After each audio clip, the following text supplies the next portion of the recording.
I left Cuba in 1993 in a raft, and it was one of the most difficult things I've ever experienced in my life.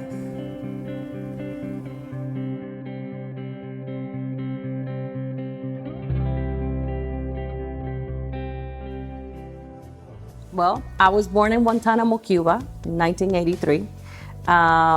Very humble families at the beginning, but I want to share with you guys where I really came from.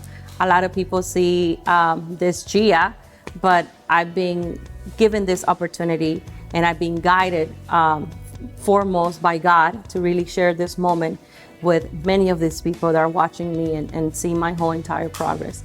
Not all the glams and the beautiful, it's all there. There's a story I have and I wanted to share with many people that follow me.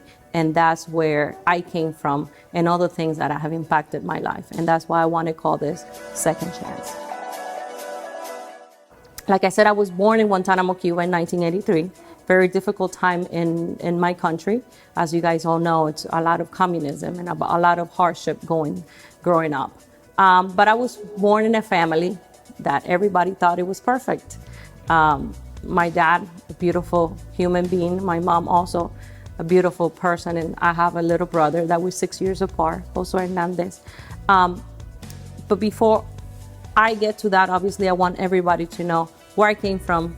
The whole entire, as you guys have heard, that I came in a raft when I was 10 years old. So that's why this project is about how I came in that raft, all the hurdles and all the challenges I overcome, all the miracles that I have acquired and all the miracles I've experienced in my life that have made me who I am. Why? All those things have been necessary in my life to show this Gia, to show that after everything so ugly can be turned into beautiful. My father and my mom are pastors right now, but before that, there was a past that I come from. And that's what I want to share with you guys in a little bit. So basically this episode is going to be talking about my whole entire life as a childhood, also my whole entire communist experience in Cuba as growing up as a 10-year-old, definitely my journey to the United States, and definitely where I am today. I'm a super happily married for 16 years with the love of my life, Jeremy Gomez. I have two beautiful children, Gianfranco and Aria Rose. They are my all. They're the one that push me to even be better. They're the one that give me that hope to continue no matter how dark the days goes. But most of all, I want to inspire others of where I come from and those things that have taken me where I am today. I have very little things of my childhood, but the most that I remember is when I was 5 years old.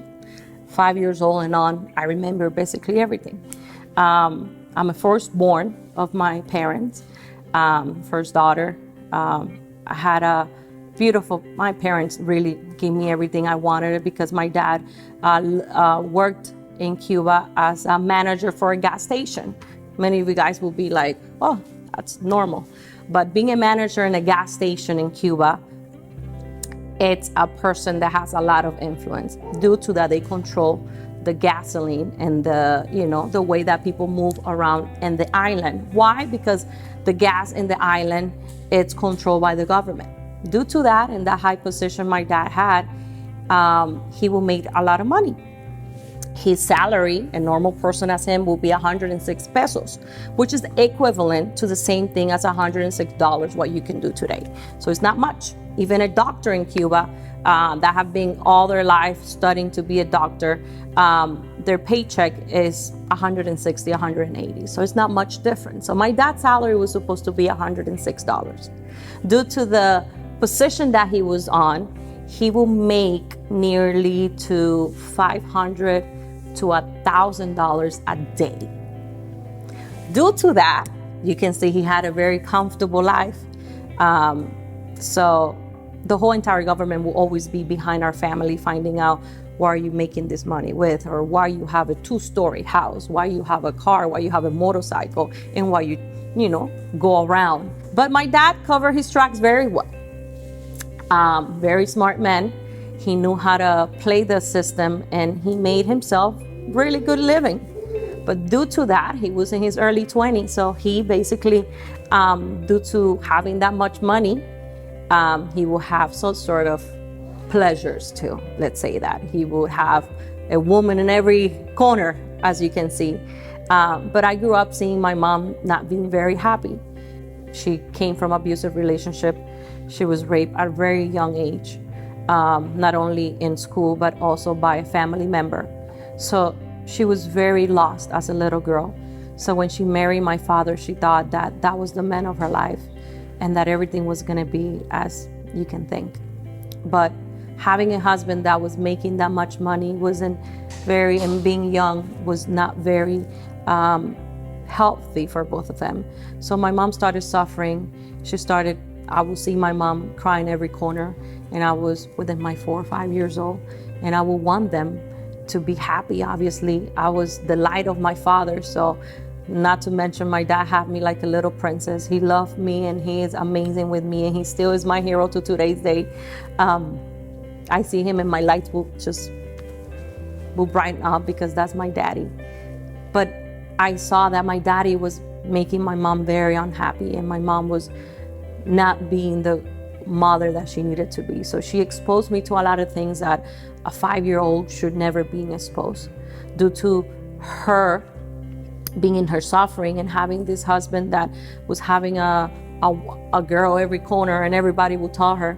She would turn into witchcraft, basically, and all these witches would tell her exactly where all these women were with my father.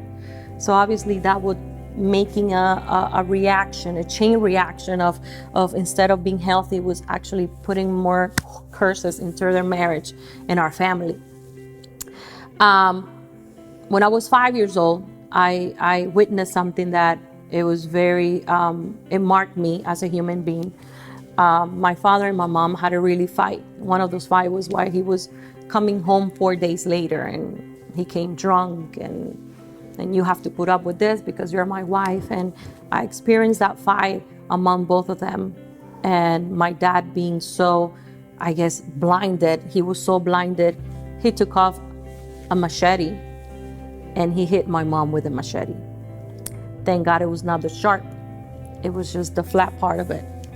But to me, that impacted me because I was like, how can the light of my eyes, my father, can do that to my mother, and how can I make this better?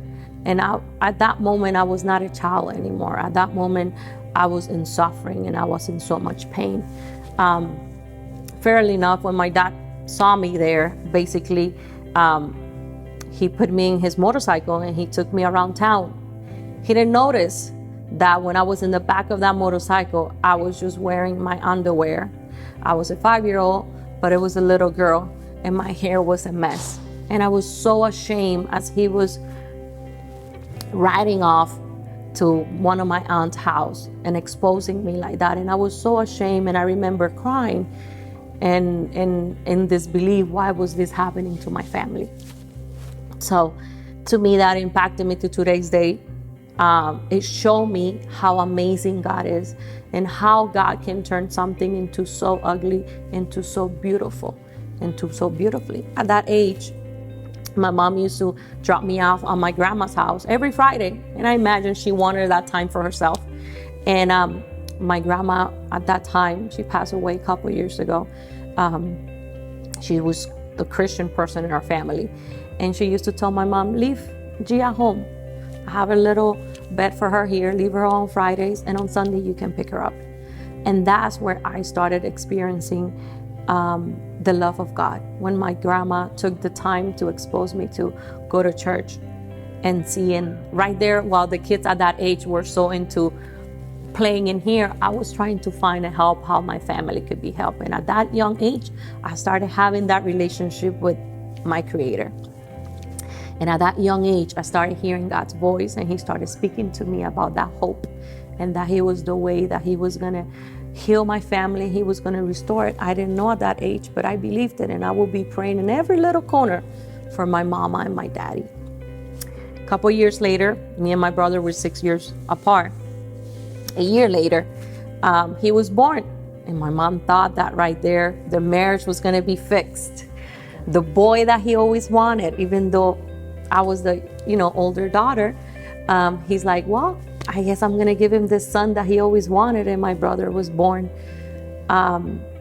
Little that I knew that little boy basically was gonna be my son.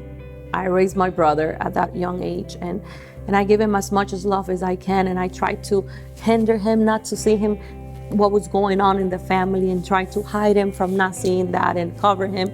So I basically started doing all my job as my mom, and I was being my brother's basically mom.